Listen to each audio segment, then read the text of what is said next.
여러분, 세상 속에서 많은 미움을 당하고 여기 오시는 것이 정상인 것이죠. 우리가 말씀을 같이 함께 봉독하겠습니다. 마태복음 21장 말씀이에요. 마태복음 21장 말씀입니다. 마태복음 21장 12절에서부터 보겠습니다.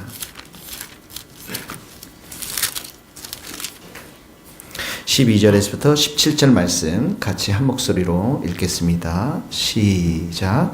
예수께서 성전에 들어가사 성전 안에서 매매하는 모든 사람들을 내쫓으시며 돈 바꾸는 사람들의 상과 비둘기 파는 사람들의 의자를 둘러엎으시고 그들에게 이르시되 기록된 바 내 집은 기도하는 집이라 일컬음을 받으리라 하였거늘 너희는 강도의 소굴을 받는도다. 맹인과 전원자들이 성전에서 예수께 나옴에 고쳐주시며 예제장들과 서기관들이 예수께서 하시는 이상한 일 또 성전에서 소리질러 호산나 다윗의 자손이야 하는 어린아이들을 보고 노하여 예수께서 말하되 그들이 하는 말을 듣느냐. 예수께서 이르시되 그렇다. 어린아기와 젖먹이들이 입에서 나오는 찬미를 온전하게 하셨나이다 함을 너희가 읽어본 일이 없느냐 하시고 그들을 떠나 성 밖으로 베다니에 가서 거기서 유하시니라. 아멘. 13절 말씀 12절에 보면 예수님께서 성전에서 매매하는 모든 사람들을 내쫓고 돈 바꾸는 사람들의 상과 비둘기 파는 사람들의 의자를 둘러 엎으시고 그들에게 이르시되 기록된 바 내 집은 기도하는 집이라 일컬음을 받으리라 하였거늘 너희는 강도의 소굴을 만드는도다. 이 본문 말씀은 이제 교회가 무엇인가를 분명하게 보여주는 하나님의 말씀이죠. 이 옛날의 성전 안에는 이방인의 뜰이 있었습니다. 이 이방인의 뜰에서는 이제 그 제사를 드릴 제물들을 파는 그런 매매하는 장소가 이렇게 있었는데 왜 그러냐면 멀리서 그러니까 예루살렘에 살지 못했던 유대인들 멀리 살았던 유대인들이 이 예루살렘에 와서 그 매매 장소에 가서 짐승을 사서 하나님께 드리는 제물로 드리기 위해서 멀리서 오기 때문에 그 먼 곳에서 짐승을 데리고 오기가 상당히 힘들잖아요, 여러분. 여러분들이 염소 한번 데려본 적이 있으세요? 교회 올 때마다 황소 한 마리씩 끌고 오려고 그러면 저녁쯤에 황소는 어디 간 데 없고 꽃비만 이렇게 줄만 대롱대롱 달고서 올 사람도 있을 거예요. 이게 쉽지가 않단 말이죠. 그러니까 성전 한 구석에 이방인들이 머무는 그 뜰 안에 그런 매매의 장소를 허락했던 것이죠. 그리고 그 당시에는 로마 돈이 있었고요. 그 다음에 헬라 돈, 그 다음에 히브리 돈, 이 세 가지가 있었으니까 그 돈들을 또 바꾸는 환전소도 필요했던 것이죠. 그런데 사실 많은 학자들이 이 본문을 이제 이해하기를 그렇게 하면서 매매를 하면서 부당한 이익금을 챙겼다 이런 의미로서 이 성전에서 예수님께서 상을 둘러엎으셨다라고 이렇게 말씀하고 있지만 그러나 여기 본문에서 보면 사실 그런 증거들은 나와 있지 않습니다. 여러분 한번 생각해 보십시오. 이 성전 안에는 아무 일이 없었어요. 수십 년 전에서도 또 10년 전에도 1년 전에도 한 달 전에도 많은 사람들이 와서 제물을 사서 하나님께 바치고 그리고 성전에 섬겼던 제사장들, 서기관들을 통해서 제사를 드리고 하나님께 기도를 드리고 우리처럼 예배를 드리고 성전은 그대로였습니다. 아무 어떤 사람들은 이 성전에 대해서 문제 제기를 했던 사람들은 아무도 없었어요. 그런데 예수님이 누구십니까? 온유한 분이시잖아요. 굉장히 겸손한 분이시잖아요. 여러분들은 교회에 오셔서 약간 우리는 온유한 체하고 겸손한 체하고 하면서 화 안 내는 사람처럼 가만히 앉아있지만 집에 가면 다 화내고 그러시잖아요. 예수님은 정말 그러실 분이 아니신데 여기에 보면 분노를 엄청나게 했어요. 아마 뭐 격투기 뭐 태권도 날려가면서 엄청난 일을 하셨을 거예요. 여기 지금 보니 이 분위기를 보면요. 성전이라는 곳은 무엇일까요? 어떤 곳일까요? 이 구약에서부터 일어났던 성전에는 하나님이 임재해 계신 곳이었잖아요. 하나님이 임재해 곳에서 어떤 일이 일어납니까? 하나님께 기도도 드리고 하나님께 찬양도 드리고 하나님을 만나는 장소.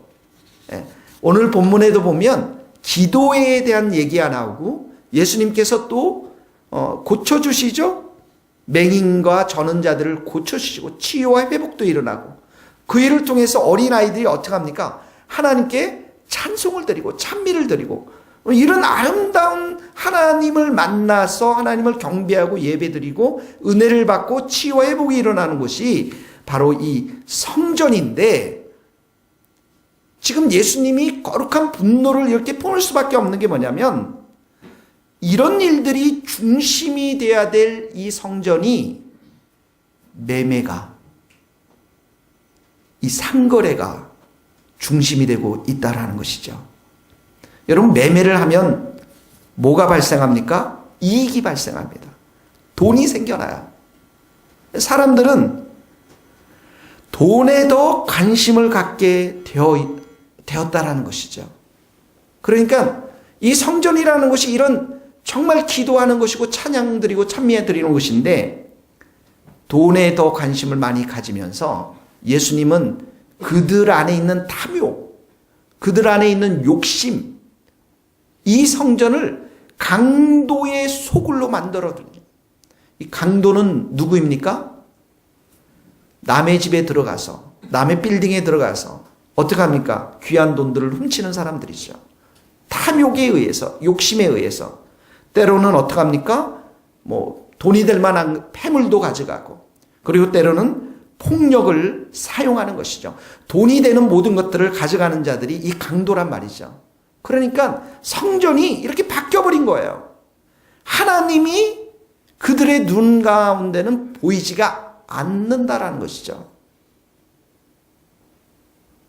여러분 한번 생각해 보세요. 20대 때 이제 여기 이제 10대도 오신 것 같고 20대도 계신 것 같고 그런데 20대 때 이제 교회에 오면은 하나님이 보이시나요?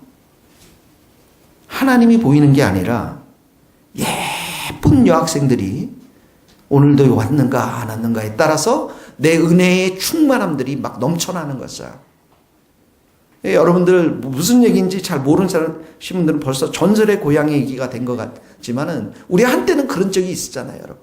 하나님이 보이지 않고 다른 무엇이 보이는 것. 지금 예루살렘 성전 안에서 이런 일들이 벌어지고 있다라는 거예요. 근데 사실 이 예루살렘 사람들의 입장에 생각해 보면 굉장히 좀 이 모습들이 어떻게 보면 하나님이 보시기에는 정말 이들이 하나님을 사랑하고 하나님을 찾아야 되는데 그게 아니라 눈에 보이는 세상을 그 눈을 그대로 가지고 와서 그 눈을 가지고 성전에서도 똑같이 이 성전을 바라보고 있는 것이죠. 그러니까 예수님께서 너희는 먼저 그의 나라와 의를 구하라 이렇게 하나님을 구하라 하나님을 먼저 사랑하라고 했지만 이들이 삶 속에 살아가는 모든 관심은 어떡합니까? 무엇을 먹을까? 무엇을 입을까? 무엇을 마실까? 여기에 관심을 가졌던 그 눈, 그 생각 그대로 성전에서 와서 지금 이들이 성전의 뜰을 이렇게 밟고 예배를 드리고 있다라는 것이죠. 예수님이 사실 이제 이렇게 분노하는 장면이 그렇게 많이 나오시질 않은데 예수님께서 십자가에 제자들로부터 배반을 당할 때도 이렇게 분노하지 않았어요. 십자가에 돌아가실 때도 이렇게 분노하지 않았는데 정말 아무도 생각하지 않았고 모든 사람들이 정상이라고 하는 생각했던 이 예루살렘 성전의 모습에서 아주 오늘 굉장한 정말 거룩한 분노를 예수님께서 하시고 계시는 거죠. 여러분들이 지금 의자들이 이렇게 있지만 이 의자들이 지금 날아다니고 이 상들이 막 날아다니면서 테이블이 이 기둥까지 흔들었다고 생각해 보세요. 예수님이 그런 어마어마한 분노들, 정말 이렇게 하나님을 만나야 될 이 장소가 매매의 장소로 바뀌어진 이 일들에 대해서 어마어마한 분노를 지금 쏟아내고 계신데, 사실은 예수님의 그 행동은 하나님의 마음으로, 하나님의 시각으로 봐야만 이 거룩한 분노를 이해할 수 있다는 것이에요. 그 성전에 왔던 수많은 사람들의 입장에서 보면 아무런 문제가 되지 않아요. 우리 와서 기도했어요. 우리 와서 예배도 드렸어요. 우리 와서 그리고 11조도 드렸어요. 우리가 와서 장사도 매매도 해야죠. 동물도 샀어요. 전혀 문제가 되지 않아요. 그런데 뭐가 문제입니까? 아무도 생각할 수 없는 아무도 문제 제기를 하지 않는 이 성전에서 예수님이 이런 행동을, 이런 부분들을 봤다라는 것은 그들 마음속에 있는 탐욕과 욕심과 그들 마음속에서 무엇을 찾고 있는지를 보았고, 그들의 마음을 꿰뚫어 보시는 하나님의 그 마음, 하나님의 시각, 하나님의 눈으로 이 성전을 바라봤기 때문에 거룩한 분노들이 일어났다는 것이죠. 하나님은 여러분들의 마음을 다 아시는 하나님이신 줄 믿어요. 하나님은 여러분의 생각을 다 아시는 분이십니다. 그래서 우리의 신앙이라고 하는 것이 정말 하나님의 그 마음과 관점으로 보지 못하면 이해되지 않는 부분들이 많이 있습니다. 가끔씩 교회에 있으면 교회에 찾아오는 분들이 있습니다. 왜 찾아오겠습니까? 네, 돈을 달라고 오시는 분들이 계십니다. 돈을 드리죠, 이렇게. 어떤 대형교회 목사님 설교를 듣는데 그 목사님이 그런 간증을 하시더라고요. 그 대형교회 앞에 늘 구걸하시는 맹인된 분이 그렇게 얄밉더라는 거예요. 왜냐하면 성도들이 오는 골목에 딱 그 시간에, 우린 11시 예배니까 10시 50분이 되면 한 10시 반부터 딱 서서 딱 이렇게 그 바구니를 들고서 이제 돈을 달라고 그러고, 그리고 예배가 끝나는 1시간 후에 또 그 자리에 서서 성도들이 빠져나가는 시간에 바구니를 달라고 하는데 그게 그렇게 얄밉더라는 거예요.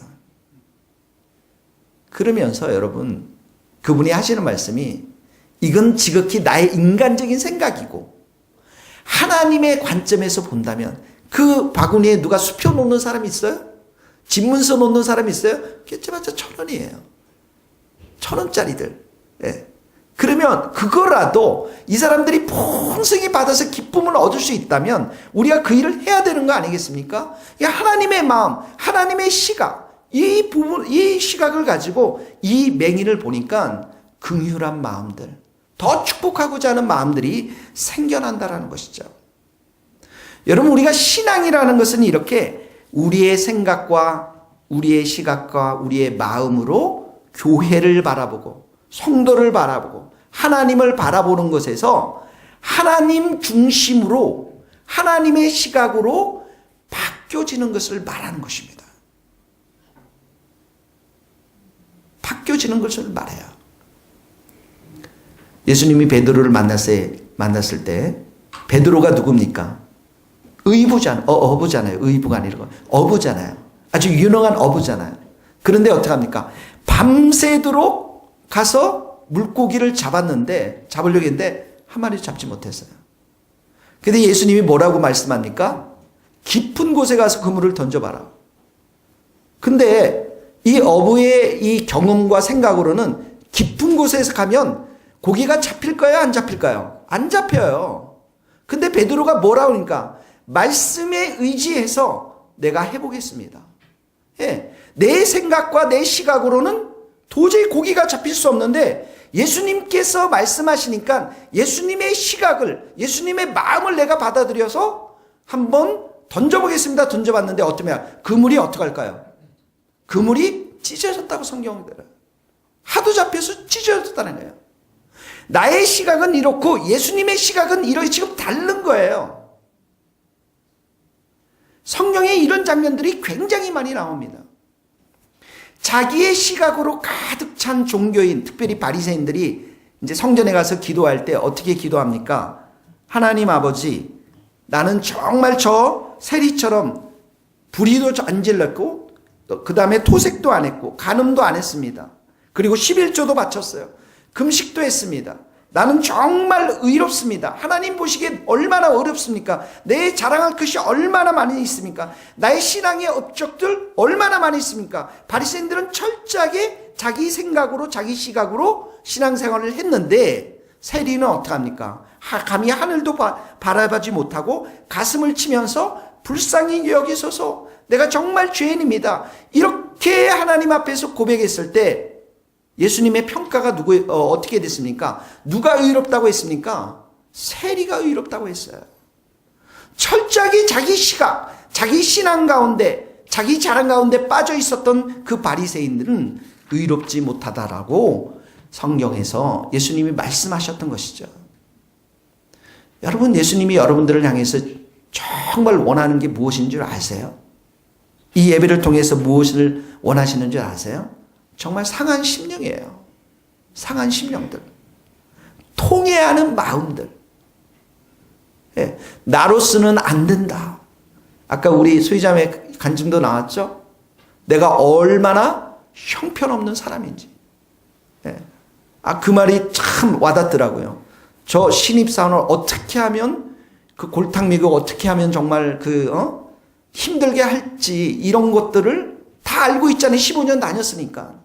그게 인간적인 마음이잖아요. 그래요. 그런 게 아니라 정말 그런 나의 자신을 통회할 수 있는 마음들, 나로서는 안 된다고 하는 그런 마음들, 오직 하나님의 은혜만이 내 인생이 살아남을 수 있다라는 그런 간절한 고백들을 하나님은 원하시는 거예요.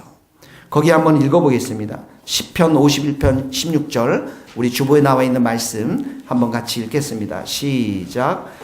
하나님께서 구하시는 제사는 상한 심령이라. 하나님이여, 상하고 통회하는 마음을 주께서 멸시하지 아니하신다. 네, 주께서 멸시하지 않으십니다. 상하고 통회하는 마음, 은혜를 간절히 구하는 마음, 하나님께서 멸시하지 않겠다라는 것이죠. 이 바울이 그 갈라디아 교회의 성도들을 향해서 두 번씩이나 어떻게 얘기하냐면 이렇게 얘기합니다. 다른 복음을 전하면 저주를 받을지어다. 다른 복음을 전하면 저주를 받을지어다. 이렇게 두 번씩이나 갈라디아서에 보면 1장에 걸쳐서 이렇게 선포하고 있습니다. 다른 복음이 뭡니까? 갈라디아 성도들은 예수님도 믿었지만 예수님뿐만 아니라 자기의 행위들, 율법을 지킴으로 인해서 그 행위를 통해서 구원받는다고 믿었던 사람들이죠. 그러니까 철저하게 자기 시각에 의해서 복음을 받아들였던 사람들입니다. 그래서 이 사람들은 사람을 기쁘게 하는데 초점이 맞춰져 있어요. 자기 자신도 기쁘고 많은 사람들을 기쁘게 하는데 초점이 맞춰져 있는 거예요. 그러니까 주일날 예배 올 때에 여러분들이 정말 예수님도 믿지만 갈라디아 성도들은 아마 그들이 한 주간 동안 그 많은 선한 행위들, 또 아마 헌금도 많이 냈을 거예요. 그리고 옷도 멋있게 입고 왔을 거예요. 그런 자기의 철저한 그 행위들, 자기 중심적인 행위들, 이런 것으로 똘똘 묻혀 있었던 사람들이 갈라디아 성도들이었거든요. 그러나 바울이 뭐라고 말합니까? 내가 전한 복음은 그렇게 사람의 뜻을 통해서 나온 것이 아니라 예수 그리스도의 계시로 말미암아 나온 복음이다. 무엇입니까? 예수님의 계시가 뭐예요? 십자가에서 우리를 구원하신 그 복음. 우리로서는 안 되기 때문에 예수님이 100% 십자가의 은혜로 우리를 구원해 주신 것, 그 복음. 네. 우리로서는 도저히 살아갈 수 없는 죄인들이기 때문에 예수님께서 100% 그 십자가의 은혜를 통해서 우리가 구원받는 것, 이것이 내가 전한 복음이고 예수님으로부터 받은 복음이라는 것이죠. 여기 보십시오. 인간적인 시각과 하나님의 그 시각이 얼마나 차이가 있는지 한번 보십시오. 여러분들은 은혜로 구원을 받으셨어요. 십자가의 은혜로 구원받으셨는데 그 십자가의 은혜로 구원받은 여러분들은 더 많은 은혜가 필요한 줄 믿습니까? 내가 구원은 십자가의 은혜로 받고 그 다음에 그 뒤로는 나의 노력과 행위로서 신앙생활하는 것이 아니에요. 그 뒤에도 더 많은 은혜가 부어져야만, 정말 하늘로부터 오는 충만한 은혜가 부어져야만 내가 거룩하게 살 수 있고 진실하게 살 수가 있는 것이, 이것이 주님께서 우리에게 주신, 예수님께서 우리에게 주신 복음인 줄 믿습니다. 거기 한번 읽어봅시다. 우리가 세상에서 특별히, 고린도서 1장 12절 시작. 우리가 세상에서 특별히 너희에 대하여 하나님의 거룩함과 진실함으로 행하되 육체의 지혜로 하지 아니하고 하나님의 은혜로 행하되. 여기 보세요. 하나님의 거룩함과 진실한 행동들을 이들이 했는데, 바울이 육체의 지혜로, 자기의 노력과 자기의 힘으로 하지 않고 뭘로 했다고요? 하나님의 은혜로 이런 일들이 했다라는 것이죠. 이것이 하나님이 우리에게 주시고자 하는 복음인 것이에요. 선물인 것입니다. 그래서 여러분, 매일매일 은혜를 충만히 사모할 수 있기를 바랍니다. 이 하나님의 마음입니다. 하나님의 시각입니다. 이 갈라디아 교회 성도들은 철저하게 인간적인 시각을 가지고 있었지만, 하나님이 우리에게 주시고자 하는 것은 정말 충만한 은혜 가운데 우리가 살아갈 수 있도록 하는 게 하나님의 시각이고 하나님의 마음인 것이에요. 영국의 그 영적인 부흥운동을 일으켰던 영국의 그 조나단 에드워드 교수님이자 목사님이셨는데, 천재입니다. 12살에, 여러분 12살에 자연철학 논문을 썼다고 합니다. 자연철학 논문 12살에. 12살이면 누군가요? 우리 주일학교에 누가 12살에 해당하나요? 세 분인가요? 세 분이보단 좀 많겠죠. 12살에 논문을 썼어요. 13살에 헬라어, 히브리어, 라틴어에 능통했답니다. 천재죠, 여러분. 그리고 그 다음 해에 14살에 예일대학에 입학해서 19살에 예일대학 교수가 되었습니다. 완전 천재죠, 여러분. 이 조나단 에드워드가 신앙을 갖고 다니다가 이 교회를 그냥 다녔는데, 어느 날 디모데전서 1장 16절, 1장 17절 말씀을 묵상하기 시작합니다. 그 말씀이 어떤 말씀이냐면, 죄인 중에 내가 괴수라. 죄인 중에 내가 제일 못된 죄인이다. 하나님 앞에서 바울이 그렇게 고백하잖아요. 그 말씀을 묵상하면서 17절에 보면, 하나이신 하나님께 존귀와 영광이 영원 무궁하도록 있을지어다, 이렇게 말합니다. 한 분이신 하나님께 영광과 존귀를 올려드리는 거예요. 그 말씀을 계속 3일 동안, 나는 죄인 중에 내가 괴수인데 하는 분밖에 안 계신, 홀로 계신 하나님께 존귀와 영광이 영원 무궁하도록 있을지어다, 이 말씀을 계속 3일 동안 묵상하고 이 말씀을 붙잡고 기도하는 중에 회개가 터져 나오고 거룩한 하나님의 임재를 경험하게 됩니다. 그리고 평생 자기의 말씀 앞에 헌신하면서 이제 사역자의 길을 걷게 되는데요. 1721년, 우리가 몇 년 되나요? 지금 2016년이죠. 1721년이라는 해가 있었어요, 여러분. 1721년에 미국의 매사추세츠 교회의 담임 목사로 부임하게 됩니다. 이 조나단 에드워드 목사님이 23년 동안 그 교회에서 목회를 하시는데 매주일 지옥 설교를 하는 거예요. 지옥 설교. 지옥이 있다. 너희들 이렇게 살다가 지옥 간다. 제가 줄 잡아서 한 달, 2달 하면 여기서 몇 명이 남을까요? 다 나가고, 이제 장로님하고 몇 분 남겠죠? 한 6개월 하고 장로님도 다 떨어져 누구라면 우리 아내하고 채연이가 남을 겁니다. 성도들은 좀 우리를 위로해 주십시오. 목사님, 우리를 좀 신방해 주십시오. 원했지만, 이 조나단 에드워드 목사님은 설교만 했다면 지옥에 대한 심판, 하나님이 너희들 가만두지 않는다. 그러니까 그 주위에 있는 많은 교회들이 이 조나단 에드워드 목사님을 비판하기 시작했고, 심지어 자기 성도들도 왜 우리 목사님은 맨날 지옥 얘기만 하냐, 저한테도 그런 얘기 들었어요. 여기 지금 나오진 않지만 맨날 목사님은 죄 얘기만 한다고. 그런데 이 지옥 설교를 들었던 젊은이가 한 젊은이가 자살을 해버렸어요. 그러니까 이 문제가 엄청 심각하게 됐습니다. 그 성도들이 다시는 지옥 설교하지 말라.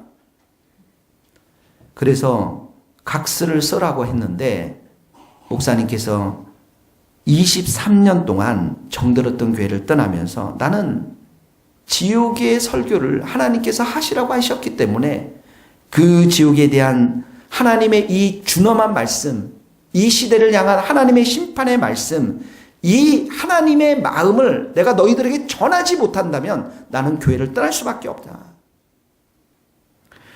그런 후에 20년이 지나고 나서 1740년, 1741년에 영적 대각성 부흥이 이 조나단 에드워드 목사님을 통해서 일어났는데 교회들이 회개하며 성도들이 회개하면서 수많은 사람들이 회심하게 되는, 하나님 앞으로 돌아오게 되는 놀라운 하나님의 부흥의 역사가 조나단 에드워드의 목사님의 설교를 통해서 일어나게 됩니다. 여러분, 오늘날 우리에게 중요한 것은 하나님의 마음으로, 하나님의 시각으로 우리가 신앙생활을 하고 있는가?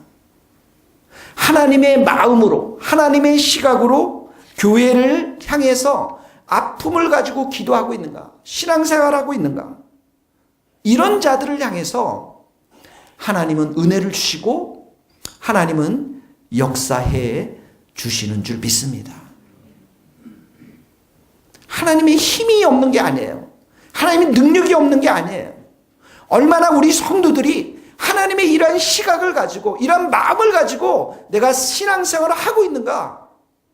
여기에 우리의 정말 중요한 질문과 우리의 답이 있어야 한다는 것이죠. 여러분, 오늘 본문의 말씀을 다시 한번 생각해 봅시다. 성전은 어떤 곳입니까? 오늘 보니까 처음에 이제 기도라고 했는데 두 번째 보니까 14절에 보니까 맹인과 이제 저는 자를 성전에서 고쳐주십니다. 예수님이 고쳐주세요. 성전에서 일어났어요. 성전에서 예수께 나오면 이렇게 성전에서 일어났습니다. 성전에 일하는 곳은 우리가 예배 드릴 때 하나님의 은혜를 충만히 받아서 여러분들이 치유받고 회복돼야 되는 줄 믿습니다. 예수님이 여러분들을 만지시면, 여러분들이 은혜를 구하면 여러분들이 회복됩니다. 치유됩니다. 여러분 다 아픈 환자들이에요. 우리에게는 교만의 병도 있고요, 좌절의 병도 있고, 낙심의 병도 있고, 염려의 병도 있고, 부정적인 병도 있고, 이런 병들이 너무 많습니다. 그러나 이 모든 연약한 것을 친히 담당하시고 병을 짊어지신 분은 예수님인 줄 믿습니다. 오늘도 우리 가운데 역사해 주시는 예수님이세요. 자, 그런 일이 일어나니까 어떡합니까? 그런 일이 일어났는데 15절에 보면은 예수께서 하시는 이상한 일, 이렇게 나와 있습니다. 그러니까 이 바리새인들과 이 대제사장과 서기관들은 예수님이 하신 일을 아주 이상하게 보는 거예요. 철저하게 인간적인 시각으로 보는 것이죠. 그런데 그 장면을 놀랍게 찬양하는 아이들이 있습니다. 15절에 보니까 성전에서 소리질러 호산나 다윗의 자손이야 하는 어린아이들이 있었어요. 근데 이 사람들은 이 어린아이들을 보고도 어떡합니까? 거기 보니까 노하여 화를 냈어요. 그랬더니 예수님이 뭐라고 말씀하십니까? 어린아기와 젖먹이들의 입에서 나오는 찬미를 온전하게 하셨다라고 하는 그 시편의 말씀 너희가 읽어보지 못했느냐? 여러분, 이 놀랍고 위대한 일들을 예수님이 치유자로, 구원자로 이렇게 오신 놀라운 그 사역들을 본 자들이 있는데 그들이 누구냐면 수아니, 수원이, 세보니, 희진이, 희원이, 얘네들이라는 거예요. 그래서 그네들이 주님을 향해서 막 찬미와 찬양을 드리는 거죠. 이 찬양을 드린다는 게 뭐냐면 하나님의 승리를 선포하는 거거든요. 하나님의 능력을 선포하는 거거든요. 하나님의 위대하심들을 높여드리는 거거든요. 호산나 다윗의 자손이요, 하나님 우리를 구원하여 주십시오. 다윗의 자손이 우리를 구원하여 주십시오. 이런 병든과 아픔에서 우리를 구원하여 주십시오. 찬양과 위대한 하나님의 능력들을 선포하는 자들이 바로 어린아이들이었다는 것이죠. 여러분, 우리가 찬양을 드리면 어둠의 세력들이 다 떠나갑니다. 왜냐하면 하나님은 이스라엘의 찬송 중에 거하세요. 우리가 찬양을 드리고 높음을 드리면 이 자리에 하나님께서 영광스러운 능력으로 임재하시고 그 가운데서 어둠의 세력들, 우리의 좌절들, 염려들, 낙심들, 두려움들, 그 모든 부정적인 것들, 병듦들이 예수의 이름으로 떠나갈 줄로 믿습니다. 우리 이 찬양 한번 드려볼까요?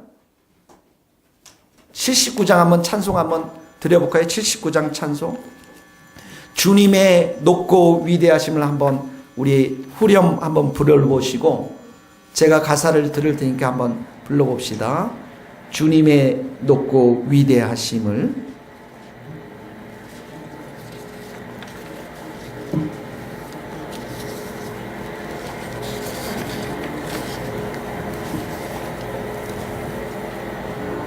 주님이 높고 다시 합시다. 네, 다시 합시다. 우리 주님의 높고 위대하심을 내 영혼이 찬양하네. 주님의 높고 위대하심을 내 영혼이 찬양하. 우리 오른손 들고 주님의 높고 주님 높고 위대하심을 내 영혼이 찬양하네. 주님의 높고 위대하심을 내 영혼이 찬양하. 주 하나님 독생자 아낌없이 주 하나님 독생자 아낌. 3절입니다. 우리를 위해 보내주셨네. 위에 보내 십자가에 피 흘려 죽으신 십자가에 피 흘려 부으신 주 내 모든 죄를 대속하신 주님의 높고 위대하심 주님의 높고 위대하심을 내 영혼이 찬양하네. 주님의 높고 위대하심을 내 영혼이 찬양하네.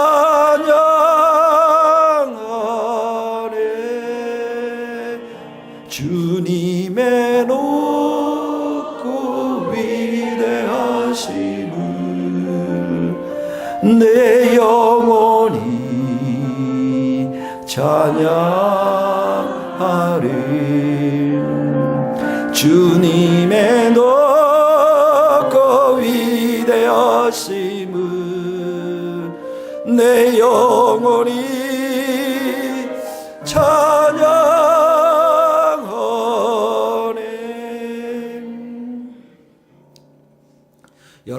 여러분은 승리자입니다. 여러분 새로운 피조물이 되었어요. 이제 여러분들 안에 있는 부정적인 말, 미움, 분노, 짜증, 우울함들, 절망들, 그게 여러분의 것이 아니에요. 다 십자가에 못 박은 줄 믿습니다. 여러분 새로운 입술이 되었어요. 새로운 마음, 새로운 생각, 새로운 행위들, 새로운 소망, 비전들이 그리스도 안에서 새로운 피조물로서 하나님께서 여러분들을 새롭게 할 줄로 믿습니다. 이 승리를 선포하는 것이 바로 찬양인 것이에요.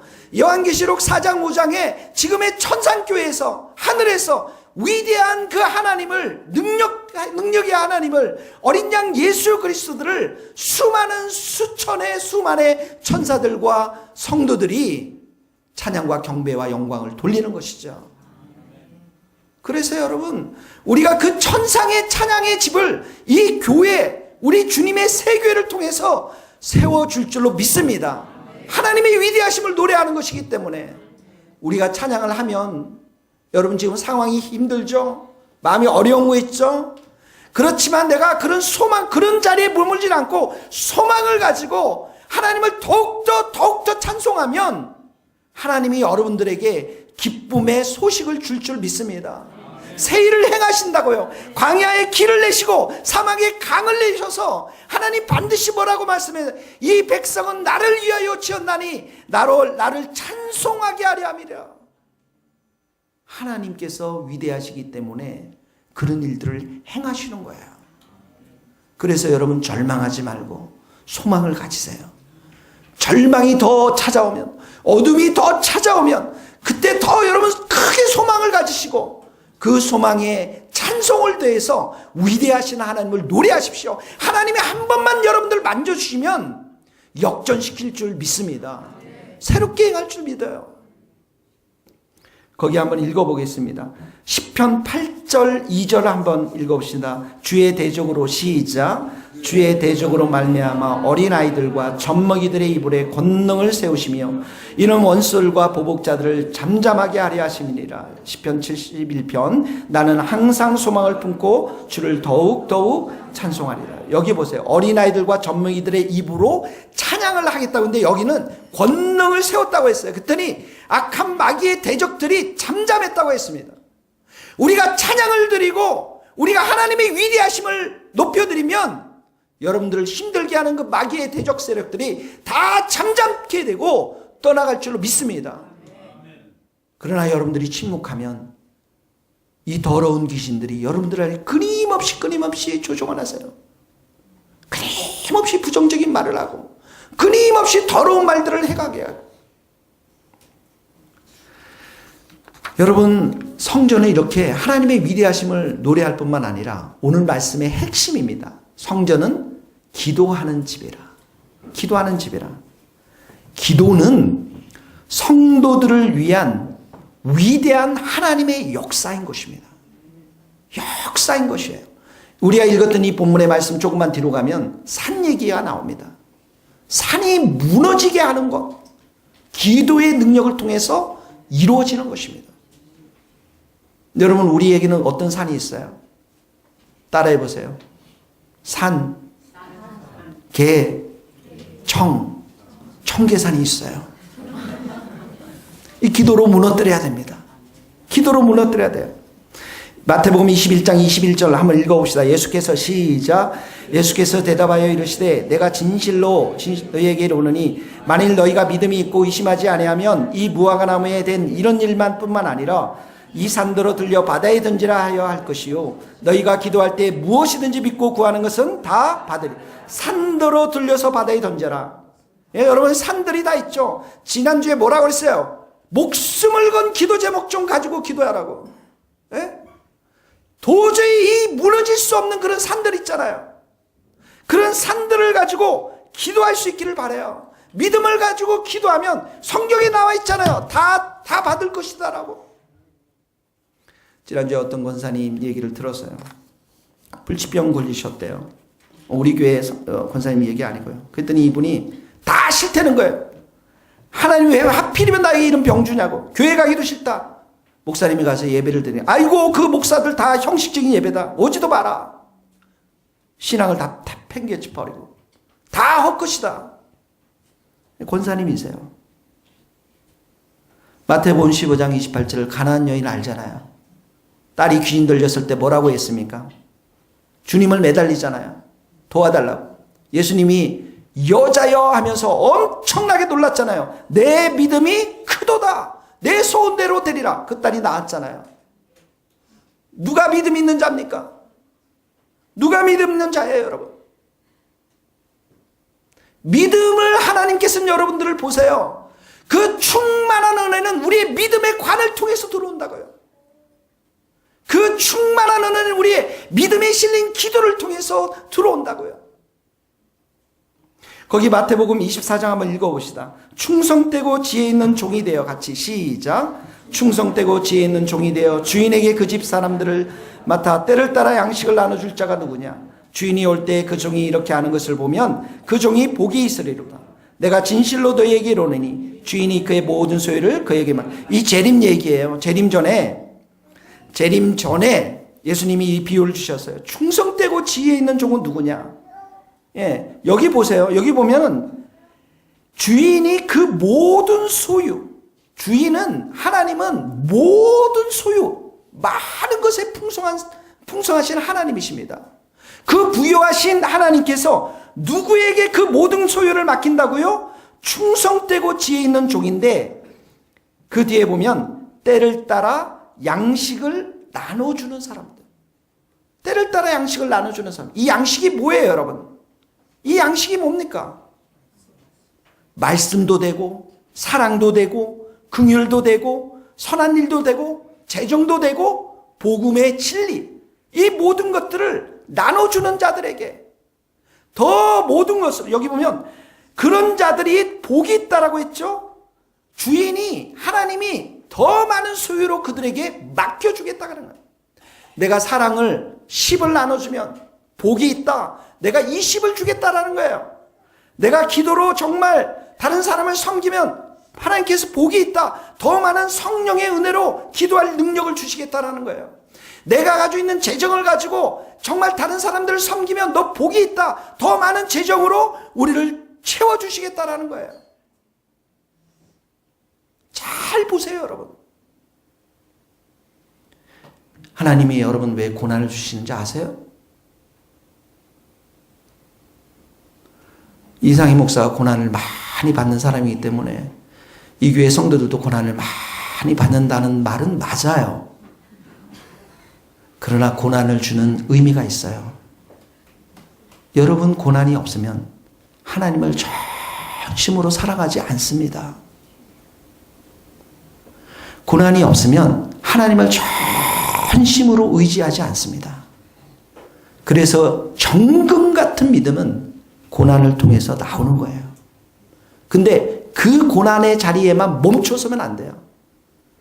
그 정금 같은 믿음을 가지고 어떻게 합니까? 하나님을 향해서 바라야 됩니다.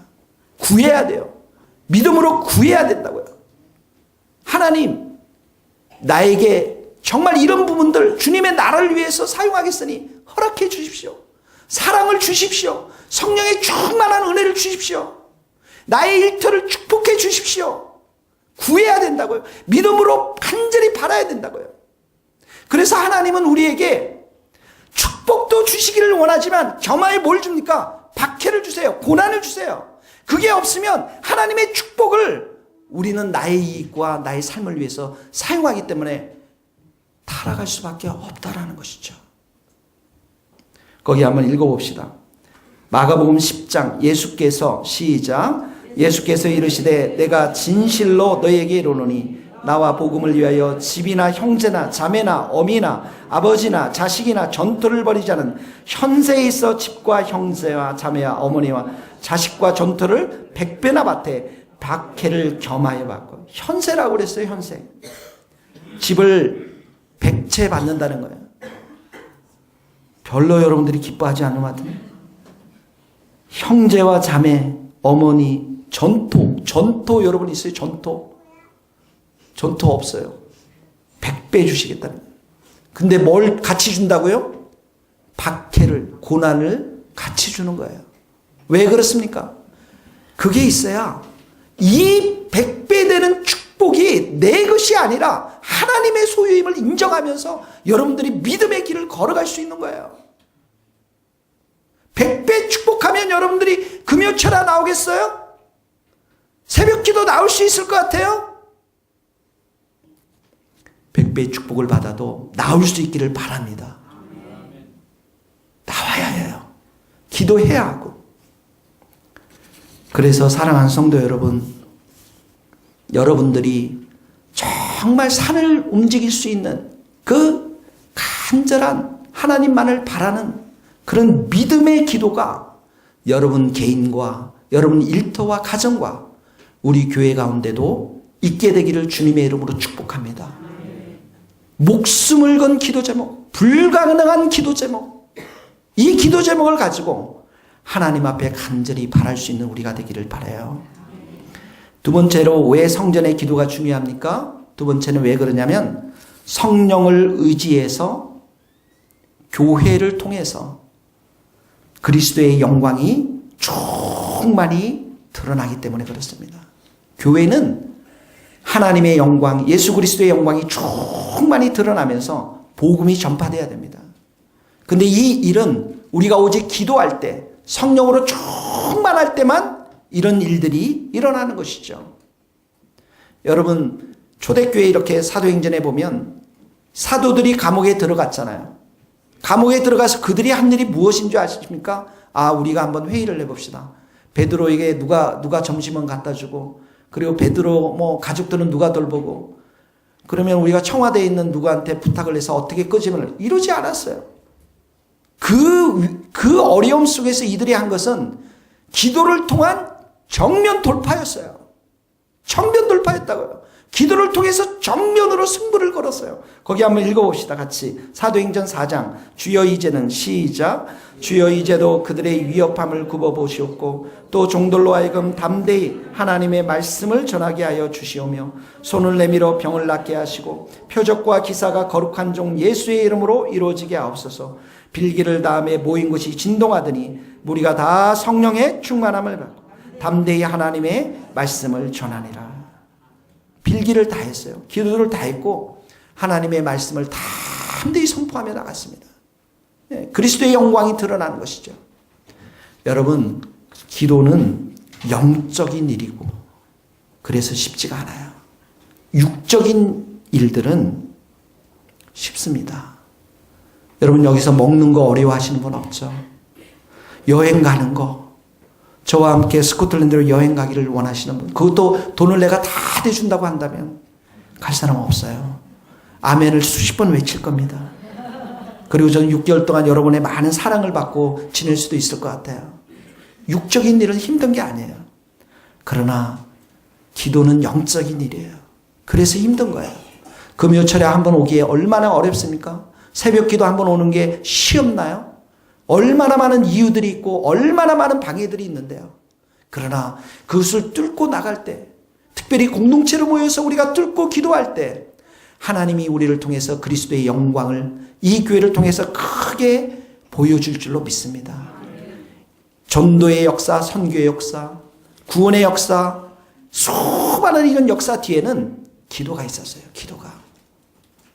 19세기 미국에 움직였던 복음 전도자 찰스 피니가 있습니다. 약 50만 명의 사람들이 이 사람의 복음을 통해서 주님 앞에 돌아왔는데 마이크가 없었던 시대 때 이 사람이 복음을 전했어요. 1830년대 로체스터 도시에는 1년 동안 이 사람을 통해서 10만 명이 주님 앞에 돌아왔어요. 이 찰스 피니 뒤에는 아벨 크로니 여사가 있었는데 이 아벨 크로니 이분이 이 찰스 피니를 위해서 하루에 14시간씩 기도했다고 합니다. 14시간. 무릎을 꿇은 그 다리를 펼 수가 없다고 하는 거죠. 이 설교가 끝나고 예배가 끝나고 14시간 저를 위해 기도하실 분은 제가 접수하겠습니다. 사랑하는 성도 여러분, 주님을 사랑한다면, 이 성전을 사랑한다면 기도하는 집이 되어야 됩니다. 여러분 스스로도 골방의 기도가 돼야 되고 이 교회에서도 기도가 된다면 하나님은 우리를 통해서 새로운 교회의 역사를 이루어갈 줄로 믿습니다. 기도하시겠습니다.